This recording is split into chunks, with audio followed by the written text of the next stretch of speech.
The Formula Drift Blackmagic Pro Championship heads due south as Texas Motor Speedway plays host to round 7 of 8. The tide is shifting as Frederick Osbo has closed the door on James Dean after a big win at the inaugural St. Louis event.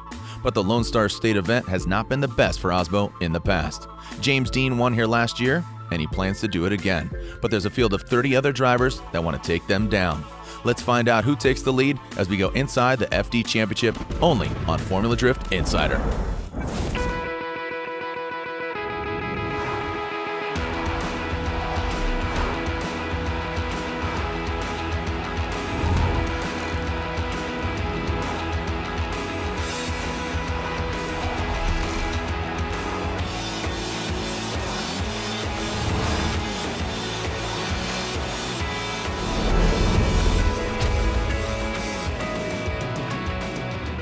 History is meant to be broken, and in St. Louis, we made a history of our own. The inaugural event and winds of change and a shakeup in the championship. St. Louis went well. Qualified decently. Not my best qualifying effort, but we got into top 8. I got knocked out by Matt Field in a pretty good battle. His car is super fast. We turned up the car a little bit.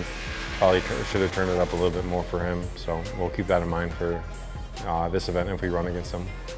We made it all the way to, I think, a 6th place finish. We got top 8, so like 6, 7, 5, somewhere around there. But we were having some engine issues, as we've been kind of chasing all year.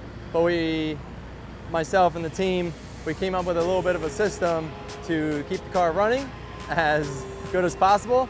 It was really melting down, it was running super hot, but we were able to take it all the way to the grade 8 when we went out to Osbo. But it was still a good fight, it wasn't even unanimous. We got 1 vote, so it wasn't like a mechanical failure. We were able to drive it all the way through the end. So I was leading first against Peter, threw it into the first corner, a car was running sweet, transitioned back onto the main straight, and I noticed a big vibration in the car and it got pretty noisy and it lost all power. So unfortunate, we lost oil pressure and lost an engine, but that's been the same engine in the car since we built the car for last year's 2017 championship. So it has a lot of mileage on it, served us really well, and definitely not the way we wanted to go out, but it was great to see Peter move forward. He battled Frederick Osbo in top 4 and they had a sick battle. So I went from driver to almost a mechanic on Peter's car, helping him. We're trying our best. There was some small damage to his car, and he put on a wild show. And it was still a great finish for the team. And that's the way it goes. Osbo is a brilliant driver, and I'm really happy because of that I managed to get one more time with him, because he's very consistent. He can drive whatever car he can, and he'll always be the same. That's unbelievable, and I'm really looking as a kind of a role model at him.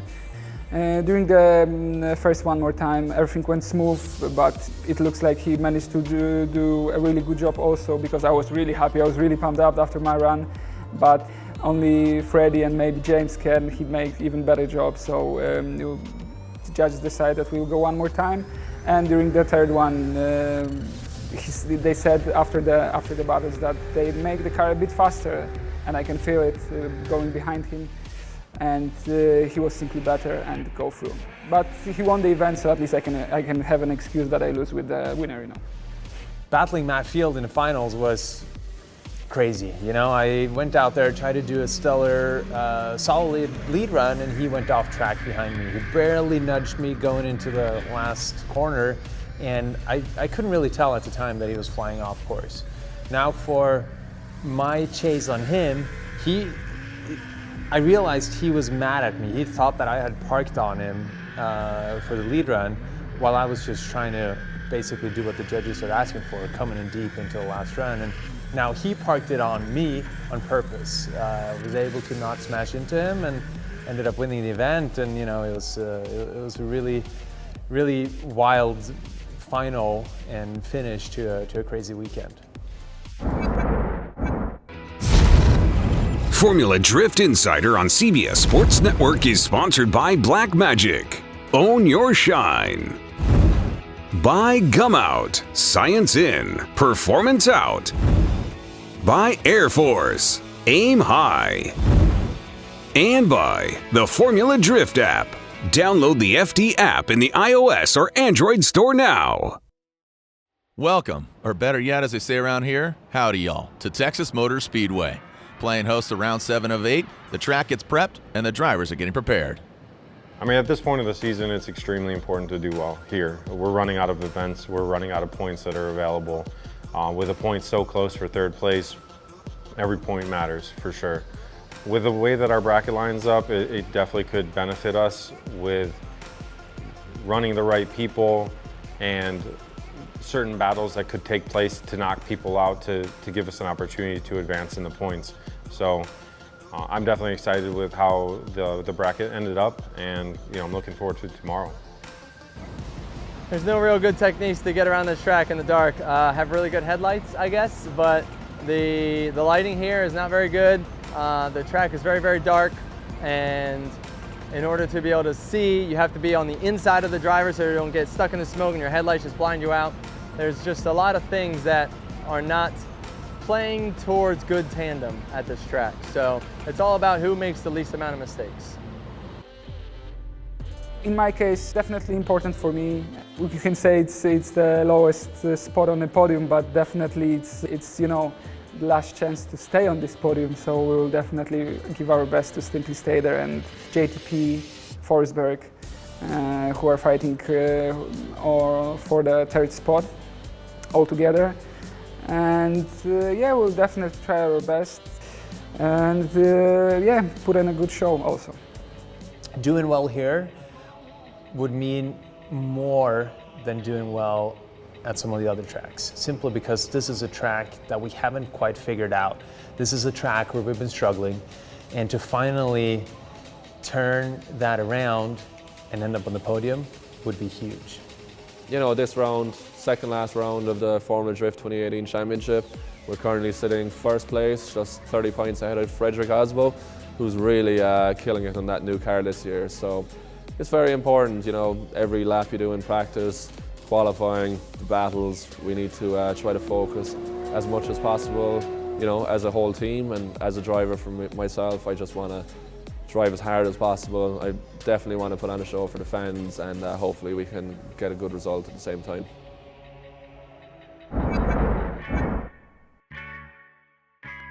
The drivers' meeting, where all the drivers get to inquire about what the judges are looking for. Some drivers ask a little more questions than the others, and some, their gears are grinding. Now's the time to find out what is going to impress the judges. As one driver pushed the hardest, our number 1 qualifier, James Dean, he takes his bye run and will advance on to the top 16. Our first true battle poses Stratton versus Gucci. I think from his side, he's got to be nervous driving a car that he hasn't driven in all of practice with a broken rear. So we sort of took advantage of that and put pressure on him in the first lap where we were chasing. And then in the lead, I just had to do my thing, and it was sort of a straightforward win for us. Going into top 32, I felt good, confident, and when we lined up, it was my turn to lead, which I love doing. I get to set the pace. When I initiate, I got into throttle, and as soon as I started actually making it towards the inner clip, I got a big bump, and it threw me off pretty good. I knew it's probably a wash of a run. I tried to get into throttle a little bit harder after the bump and did what I could, and I put together a solid chase run, played it a little bit safe, and I feel like I did exactly what I need to do, and very glad to be moving on. We just had a great battle with Kristaps at top 32. He actually had an engine issue with his car, so he had to borrow somebody else's car. And this was our first battle. I wish he had everything ready, but unfortunately he wasn't, and I was able to move down to top 16. First battle was with Kyle Mohan, and I could tell he was right there. I could hear that rotary basically inside my door. He fell off into turn 3, and Steph told me over the radio that he had straightened out, so we had an advantage going into the second run. Now for the second run, I left a little bit of distance, stayed there throughout the run, and it was enough for us to get the win and move into the top 16. In the first run, we went out nice and wide coming in on interclip 1. He was a little inside. His car either shut down or something broke. He went off track, 4 wheels off, got a big 0. Meeks is pretty quick. I wasn't expecting it, so I tried to just stick with him on a shoot, transition over, get on his bumper for inside 2, and then coming into the last turn, we got into each other. He kind of straightened up a little bit and then made a big mistake and went on the inside and slowed down a ton, and I smashed into him. We broke the car a little bit, but we ended up getting the win. We're moving on to top 16, so it's all good. Jeff Jones versus Dan Burkett. Dan Burkett in a Supra go hard into the side of Jeff Jones, knocking himself out. Our next battle wasn't a battle at that. Alec Honadale, a top qualifier, earned himself a bye run. The next battle is Ryan Literal versus Kazuya Taguchi. The Riverside 909 native takes out Kazuya Taguchi, finding himself in top 16. On my lead run, I just really tried to run a good qualifying run, which I think I did. And then on chase, a little bit like slower in some parts of the track, but a lot faster in other parts of the track, which threw me off a little bit.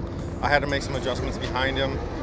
It was a little wonky, but you know, we're moving on top 16, so it's all good.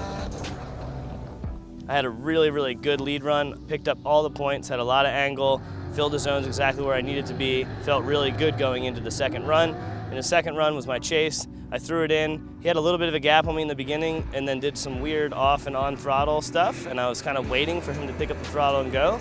But I think the judges really saw it as he made a pretty big mistake in the first turn, and then I was able to wheel him in after that, so ended up being pretty solid. So we're moving on. Next battle has the Candyman Peter Visick against Kevin Lawrence from Orlando, Florida. A hard-fought battle, but Peter eventually gets the win.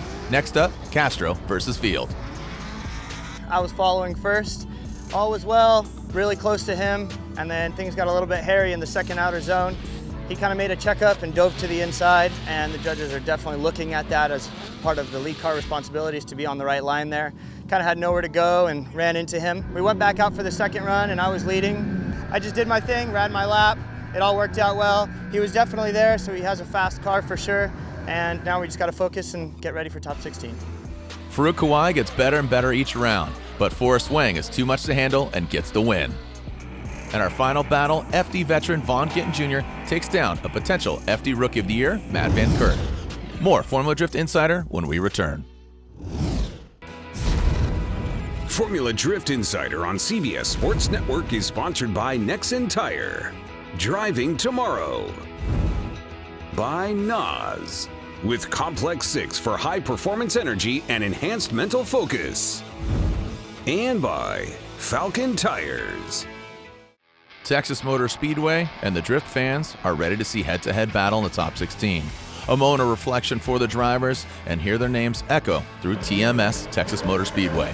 Our first battle on deck, James Dean, our #1 qualifier and current points leader, goes against Ken Gucci. Eventually, the machine gets the win.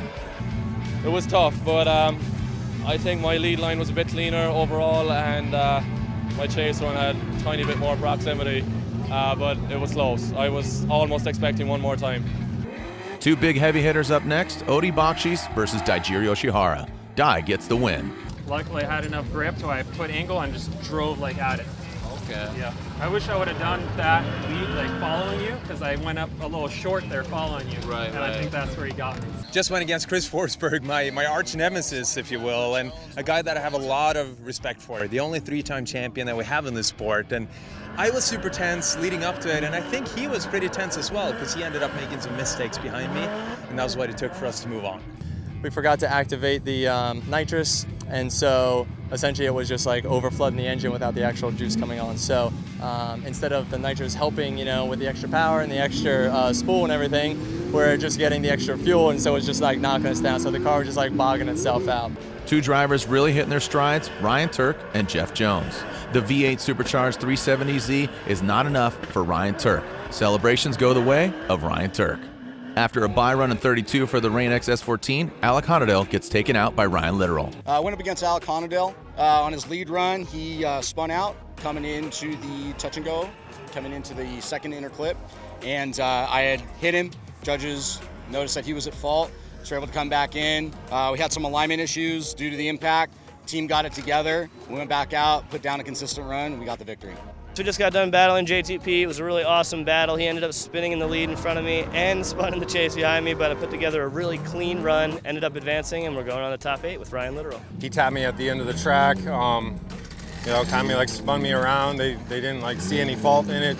I guess they said that it happened after the end of the track, but I don't know, I felt like it was not, but anyway, so sometimes you get it, sometimes you don't. In all-Falcon tire battle, Peter Visick, the Candyman, against the Beast from the Bay, Matt Field. Matt just coming off a podium in St. Louis. After the first battle, we have one more time. So again, one more time for me. And after that, I think I get the radio with the message that he made slight mistake behind me. When I was chasing him, I managed not to make any major errors, and I managed to win. So that's a great feeling. Gittin versus Wang. Vaughn Gittin Jr. with his three-wheel motion and Forrest Wang with his big styly transitions. On the chase run immediately from entry, I just put it right on his door, carried it all the way through, all the way up, and then interclip 2, he made a big correction, and I made a massive correction behind him, but still was able to continue and finish the lap. I missed the outer zone 2. On my lead run, I put down that perfect qualifying run, just like the judges wanted, and fortunately, you know, the judges stuck to their guns. They said in the driver's meeting, if you pull the handbrake or make a big correction around interclip 2 and it affects the chase car, it's gonna be your fault. So they called and did exactly what they said, so nice job to them, and we're moving on to grade 8, and I'm pumped. That's a wrap on the 16. Next up, the grade 8 when we return. Formula Drift Insider on CBS Sports Network is sponsored by Black Magic. Own your shine. By Gum Out, Science In, Performance Out. And by Nitto Tire, fueled by enthusiasts. The sun is setting and the lights are on here at Texas Motor Speedway for our first battle of the grade 8. Dai Yoshihara versus James Dean. Went out there and led first, and I put down a really nice solid lead run, and Dai made a mistake somewhere in the transition. I think got lost in smoke, which is extremely easy to do on this track. While I chased him, I tried to chase him close. I didn't want to, you know, leave a really big gap and get lost, but it's tough, man. Next, an all-Toyota battle in their U.S. headquarters backyard, Osbo versus Turk. The one more time battle was also awesome. Frederick turned it up a little bit. I had to turn it up a little bit. The chase lap, he was had a little bit more of a gap on me. And then my lead lap, it was going good. First interclip, nailed it. Outer zone 1, dropped the tire. Touch and go, nailed it. Interclip 2, little bit off. And then coming out to outer zone 2, hit that pretty good, and then kind of dived to the inside on the finish and was a little funky of a finish. So Osbo got the win. Hats off to him. You know, he's gunning for a championship, so I'm happy that if I lost anybody tonight, it was going to be him, so he can at least still contest for a championship. We went up against Ryan Literal. I got the lead first. I put down a really, really good lead run, exactly where I needed to be. Car felt really, really solid. Everything's been working fantastic. Then on the chase, I drive in through the first turn. He's a little bit slow, not really getting on power, and I'm waiting, and I'm like really thankful that we didn't put more grip in the car because it's already like on the edge. But he had some mistakes in the chase run too. I finished the run kind of right where I needed to be, and we ended up getting the win. The final battle of the grade 8 has more Mustangs and more Wardhouse Drift Team Falcon Tires S15. Gittin versus Visick. It was a great feeling, you know, going against pretty much already living legends. I saw that he has some issue with the car, very unfortunately.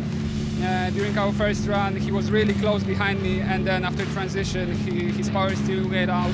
Forced him into a couple mistakes, but unfortunately, my mistake and losing that power steering sealed the deal for us. Hats off to my guys. We'll see you all in Irwindale. And now, the first battle of the Final Four, with the 2018 championship contenders on the track. James Dean out front and Frederick Osbo in tow. The fans illuminating the night with their cell phone lights and the drivers illuminating their respective tire brands. James Dean out front throws a near flawless lead run with Frederick Osbo in tow, and now with the role reversal, Frederick Osbo, the Norwegian Hammer, gets the clean air, and James the Machine Dean lives up to his name, sticking it to the door of the Norwegian Hammer. They round out that last outside zone and cross the finish line as tension mounts for both teams, Frederick Osbo and James Dean. Who's coming up with the excuses now? It ain't me. No excuses necessary because James Dean gets the win and finds himself in the finals. Who will the machine go against? Chelsea Denofa in the Mustang or his Worthouse Drift teammate, Peter Visick? Both drivers putting down solid lead and chase runs, but eventually, the Candyman, Peter Visick, will get the win and is going to the finals. Perfect, like 100-point qualifying run. How was that? Yeah, it was good. It's good. You got fourth, dude. 2 in a row, bro. You know, it feels good, but it sucks that I know. win. Hey, don't tell me. Great friends off the track, but the gloves are off on track. No team orders here, even with the championship up for grabs. We've seen them do battle all across the globe, and most recently, James Dean broke in St. Louis. Peter Visick and James Dean in the finals. I was first chasing him. I tried my best. I stayed as close as it was possible for me. I even was furthermore in the touch and go than he was. I was like, oh, don't drop the tire there. It was really close to that. So I managed to not to do it, and then transition, go to the wall, finish line. While I was leading first, I led a really solid lead run, was really happy about it, and Peter was with me the whole way through the course. So I knew I had to push hard while chasing. We entered together I was right on his car, and when I let out the clutch, the car started drifting for a second, but then the diff just let go. So I spun up the inside wheel, and that was us done. Congrats to Peter for an amazing drive. He doesn't have a chance to actually continue, and that's how I won the event. So a bit ashamed that we cannot actually decide who's better after the battle, but that's motorsport, that happens. We're going into Armandale just like any other event. We'll try to prepare as best as we can. I know Frederick will be doing the very same thing, and it's just going to be, I think, an amazing finish to a hectic season. So Formula Drift is tough, and we're loving every minute of it. Only one round left, and that is where the 2018 FD Blackmagic Pro Champion will be decided. In association with Formula Drift, this has been a presentation of CBS Sports Network, the 24-hour home of CBS Sports.